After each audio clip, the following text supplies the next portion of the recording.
Let's talk about JD Vance accusing Tim Walz of stolen valor. It's one of the growing side stories in the current news cycle. Vance claiming that Walz retired early from the National Guard to avoid deployment. Though notably, there's no evidence right now that Walz retired to avoid deployment. Walz retired after serving 24 years in the Army National Guard, and 2 months later, his unit had been given notice that they would be deployed. But also, on the subject, I'm some normie that's outside of the military. So whenever possible, I try to bring in people that are actually connected to the space. And so to try to get a better understanding of all this, we spoke to Preston Stewart. And in addition to being a creator here on YouTube, he studied international relations and terrorism at West Point. He served in Iraq and Afghanistan, makes content on the military, national security, and foreign affairs. And so with this situation where, you have Walz filing to run for Congress months before he retired from the service, we started by asking Preston if Walz would have known that he was being deployed when he filed for Congress or when he filed his retirement. So this is why I say it's a little bit complicated. There's so many other factors at play here. For one, most people don't make it to 20 years. Most people leave at the 3, 6, 7-year mark. When I was active duty, we were deploying about every 12 months or every 18 months.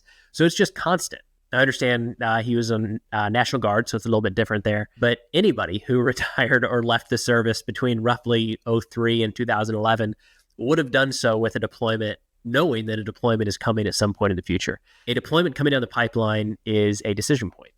And I had countless soldiers decide that deployment coming meant that it was time for them to move on and try something else in life, or that for any number of reasons. Maybe it wasn't good for them to go down range. Maybe they had a new kid on the way, a sick family member, spouse took a new job. Who knows what it might be? So anytime a deployment notice comes down, there's a lot of people, and it always has been the case to this day, that kind of serves as a decision point for someone's career. And in my reading, that's kind of what this looks like here. Also with the situation, Vance has come out at Walz for what he sees as lying about seeing combat to advocate for gun control. And he was making a point about gun control. He said we shouldn't allow weapons that I used in war to be on America's streets.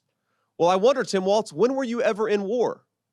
What was this weapon that you carried into war, given that you abandoned your unit right before they went to Iraq, and he has not spent a day in a combat zone? What bothers me about Tim Walz is the stolen valor garbage. Do not pretend to be something that you're not. And with this, Walz has been very open about never having seen combat, and Vance has also been very open about not seeing combat either. Vance was a journalist for the air base that he was at in Iraq, whereas Walz provided security on bases in Europe during Operation Enduring Freedom. And so from an outside point of view, as a non-veteran, Vance attacking Walz for not seeing combat is kind of like the pot calling the kettle black. And as a whole, it seems like this is a kind of very petty argument. So I asked Preston if that's truly the case here. Yeah, I think we've done a bad job in the veteran community, the military community, of kind of creating, tiers here that don't exist.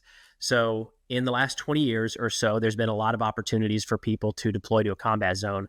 That wasn't the case prior to 2011, and it's not the case right now. There's countless leaders, great leaders across the military that have never been in a combat zone. It's not their fault.